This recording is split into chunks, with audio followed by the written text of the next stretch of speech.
El 20 de marzo de 1928, Virginia le cuenta a Vita con mayúsculas y exclamaciones que Orlando está terminado.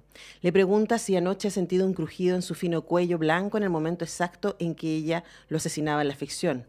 ¿Hay acaso alguna otra clase de amor que no sea idealizado y perecible?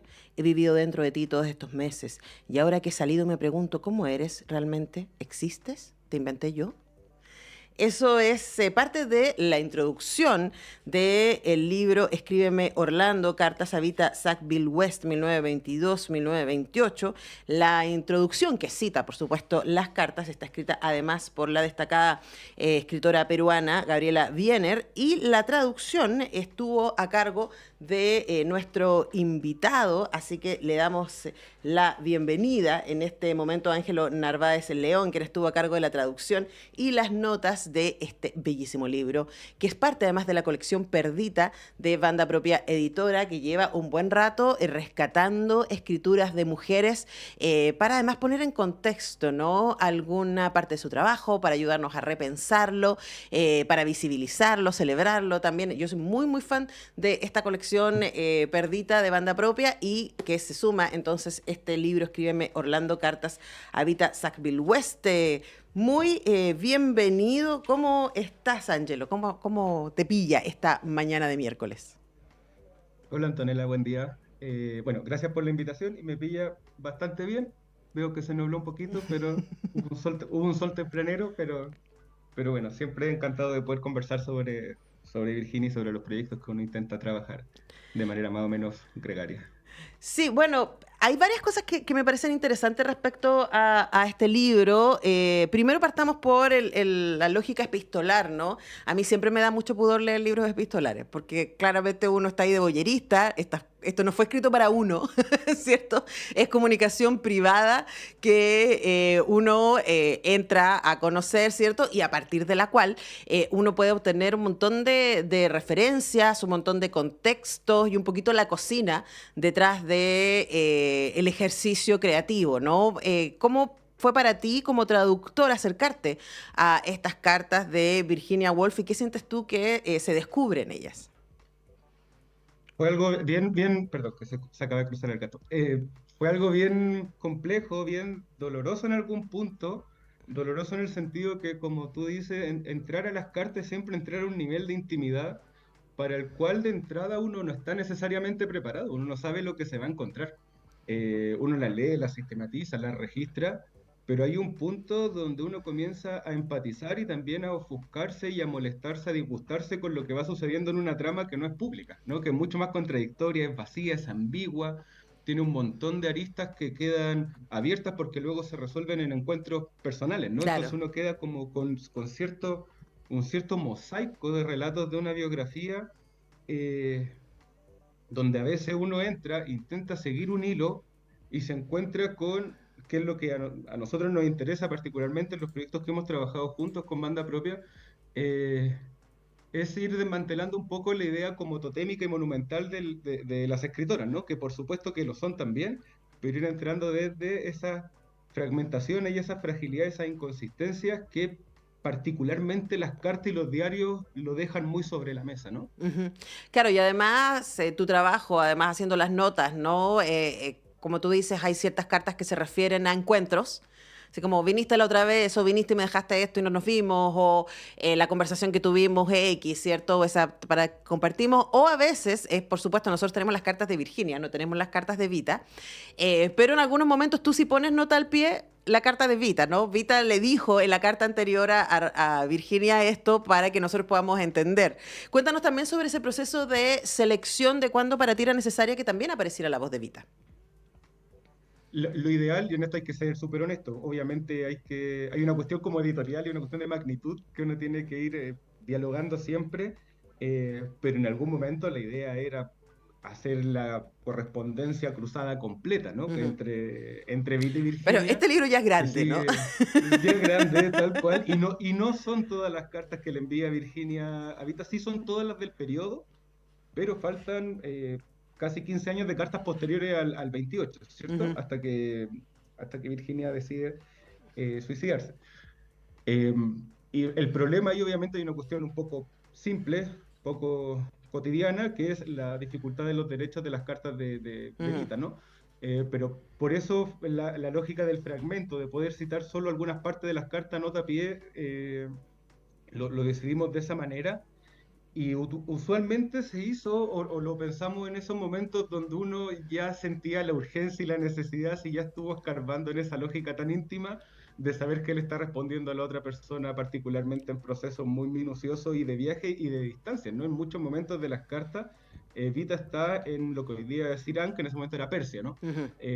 Al menos para el lenguaje occidental, y uno dice, bueno, uno tiene aquí todas las cartas, la angustia, los dolores, el afecto arrojado sobre esa escritura de Virginia, y uno dice, bueno, pero ahora tengo que un poco intentar entender qué le está respondiendo Vita para comprender en algún grado por qué cambia de una línea a otra, de una carta a otra, de un párrafo a otro, a veces de manera tan vertiginosa el tono con el que escribe Ujú. Virginia, ¿no? A veces como que se arroja completamente al amor, al afecto más amoroso, al amor más afectivo, y la carta siguiente es una suerte de reto en el sentido de duelo, ¿no? Como una provocación. Son cartas tensas, no son cartas melosas que uno podría decir como, oh, qué lindo el amor, en el sentido más tradicional, sino que hay una tensión implícita que a veces estalla, ¿no? Y se vuelve muy explícita. Hay una, una disputa incluso por las formas de escritura, y eso necesariamente tenía que aparecer en algún punto con esas notas donde incluimos la voz de Vita como un diálogo, digamos, también un poco de mosaico, ¿no? Sí, y además porque a partir de esas notas que tú incluyes, podemos también entender la brillantez de Vita, ¿no? Vita también era una poetisa, era una mujer muy, muy, muy brillante y podemos entender el enganche de Virginia Woolf respecto a ella. Sí, sí, es una suerte hoy día diríamos como niña genio, niña prodigio, ¿no? Vita. Comienza a escribir relativamente joven, ya es más Vita que Virginia, y se gana los premios de poesía relativamente joven. En castellano no se conoce tanto, si bien hay varias cosas, tres o cuatro novelas traducidas al castellano, en realidad tiene una obra muy amplia. Y en la época, y eso siempre suele ser muy injusto con escrituras, cómo pasan a la historia, en su época Vita era muy, muy conocida. No me atrevería a decir que más conocida que Virginia, porque en realidad Virginia desde que escribe Orlando un poco subvierte todo ese orden y pasa a ser una figura mundial importantísima, y ya a fines de los años 20 la están traduciendo al italiano y a principios del 30 al alemán, digamos, Ujú. Orlando. Sí. Es un fenómeno editorial brutal, y Vita queda con una suerte como de celebridad un poco más inglesa, ¿no? Como más cercada dentro de la lógica de la isla. Claro. Ahora, hay que decir que Orlando, que es el libro que lo cambia todo, no existiría sin Vita, porque Vita es Claro. básicamente la persona que inspira a este personaje. Y además también ahí aparece otro juego, ¿no? Que por eso escogí leer ese fragmento de lo que escoge también Gabriela Vianer para referirse al libro. Y es ese momento en donde también ya que no puedo tener a la otra, a mi sujeto amoroso, cerca como quisiera, me apropio de ella a través de un personaje, me inspiro en sus amantes, me inspiro en su mundo, pero al mismo tiempo soy yo quien manda, ¿no? Es mi relato en el que va a pasar y por supuesto para mucha gente Vita va a ser el Orlando de Virginia Woolf y eso también es muy entretenido de leer en el libro, de cómo ella le va dando pistas, ¿no? De cómo está construyendo a este Orlando y eso, claro, para quienes amamos la literatura, es muy fascinante ver un poco la cocina y las fuentes de inspiración. ¿Cómo fue para ti, Ángelo, ese ejercicio, ¿no? De pensar en Orlando como esta novela fundamental de la historia de la literatura inglesa y al mismo tiempo conocer aquí, a través de estas cartas, cómo se fue gestando aquello? Hay algo que fue muy decidor en todo eso, que como proceso, digamos, previo, bueno, este libro, como para situarlo, lo comenzamos a trabajar hace 4 años, digamos. Fue mi terapia de pandemia, la traducción del libro y todo lo que le tuvimos que investigar en términos de diario, novelas cruzadas y todo lo que está, todo lo que orbita alrededor de las cartas. Y ahí pasó algo muy interesante, que fue entrar a los diarios y a las cartas de Vita también con otras personas. ¿Por qué es tan importante esa reacción de Vita? Porque así pudimos ir viendo de manera cada vez más clara cuál era la reacción de Vita a los avances de Orlando, cómo se sentía ella siendo expuesta de esa manera, ¿no?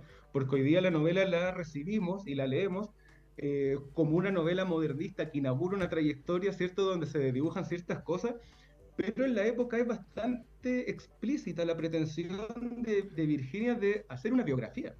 Hoy día forzadamente decimos como una biografía novelada, ¿no? Y como que le ponemos adjetivos, pero Virginia dice, me propongo como proyecto reinterpretar o reelaborar lo que entendemos por una biografía. Ese es su proyecto. Entonces son dos cosas paralelas o, que se codeterminan en algún punto.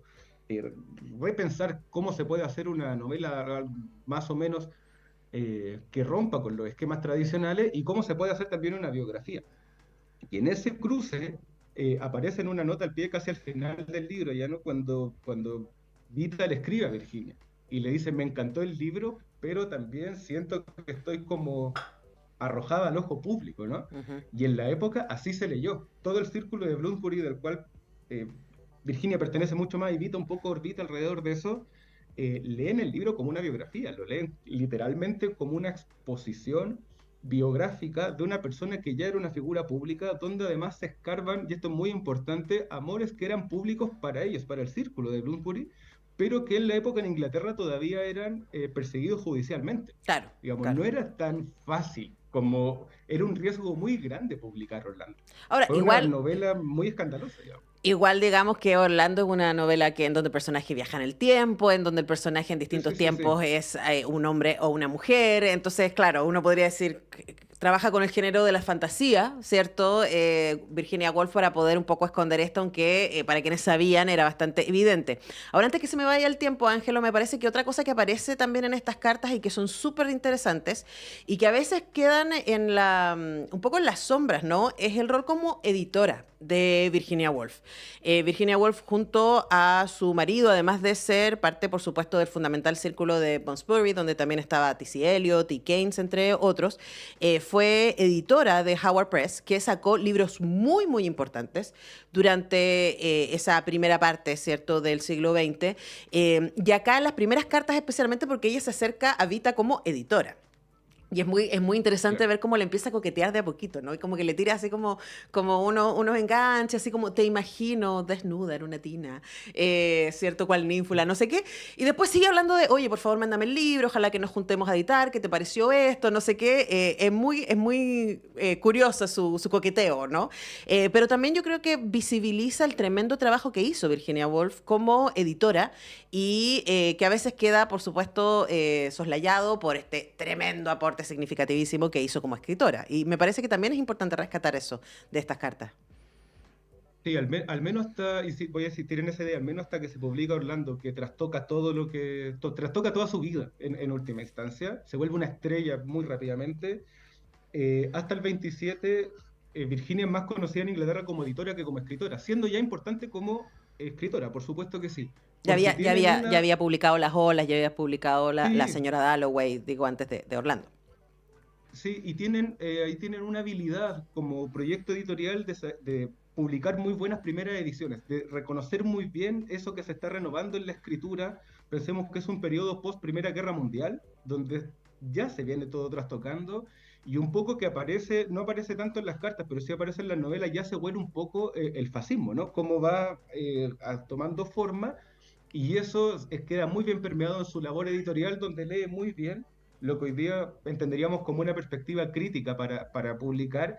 Y ahí, por supuesto, que, por ejemplo, La Tierra Baldía de Eliot es un poema que pasó a la historia como una cosa magnánima, y otras editoriales inglesas no la querían publicar. Es Virginia quien publica ese poema, quien lo elige y quien considera que hay que eh, con- eh, interpretar a Eliot como un poeta que se dedique solo a la escritura. Y hace unos grandes esfuerzos para que sea así, pero también tiene algo un poco más artesanal, que es Virginia quien hace trabajo de edición con los tipos móviles, digamos, está poniendo de una letra Ujú. por una libros de 600, 700 páginas, donde está incluido lo que probablemente le generó más ganancia y visibilidad posterior a la editorial, que es el establecimiento de las obras completas de Freud en inglés, Ujú. ¿no? Que eso sucede entre los años 20 y 30, y ahí aparecen un par de notas, o en un par de referencias en la nota de traducción, que Virginia dice, yo en realidad no he leído Freud, no me interesa mucho, pero en realidad leyó Todo. todo lo que pudo haber leído porque en el fondo era la editora en inglés de Freud, ¿no? Ahora, ni más ni E menos, incluso lo de Freud. yo creo que eso es tremendamente importante. Además, estamos hablando en los años 20 cuando Freud no era una figura No, para nada, para nada. segura, diríamos, ¿no? O sea, es como uno dice, bueno, Freud ya está listo, va a tener sus lectores. No, no, no. Aquí se está recién introduciendo el trabajo de Freud Sí, sí. en Inglaterra. Así que es tremendamente, tremendamente importante en términos de transformaciones culturales de las que va a ser parte Virginia Woolf. Y todo eso está acá en este libro. Hay, entonces, romance lésbico, hay inspiración literaria, hay trabajo editorial, hay la cocina de la escritura y hay mucho cotidiano. A mí me dio mucha risa también ese cotidiano de yo venía, estoy en ahora sentada aquí frente a la chimenea escribiendo, etcétera. También ese imaginario, porque a veces uno piensa que los libros maravillosos aparecen así como se sentó el escritor o la escritora y ¡fum! Aparecieron, ¿no? Sino como el trabajo duro que hay detrás de eso también lo podemos ver en este libro. Escríbeme Orlando, Cartas a Vita Sec Bill West, 1922-1928, publicado por Banda Propia Editoras, que además, como toda esta colección Perdita, en donde se publican trabajos de escritoras mujeres relevantísimas de cualquier momento de la historia, tiene una introducción de una escritora contemporánea, en este caso de la gran escritora peruana Gabriela Wiener, y fue traducido y tiene además las notas que ustedes pueden leer en el libro por nuestro invitado Ángelo Narváez León. Ángelo, muchísimas gracias por este tiempo con Radio Universidad de Chile. No, muchas gracias a ustedes y cuando quieran. Siempre un agrado. Ya, porque estés muy bien, Ángelo, que tengas buen miércoles. Nosotros tenemos que ir a la pausa y ya regresamos.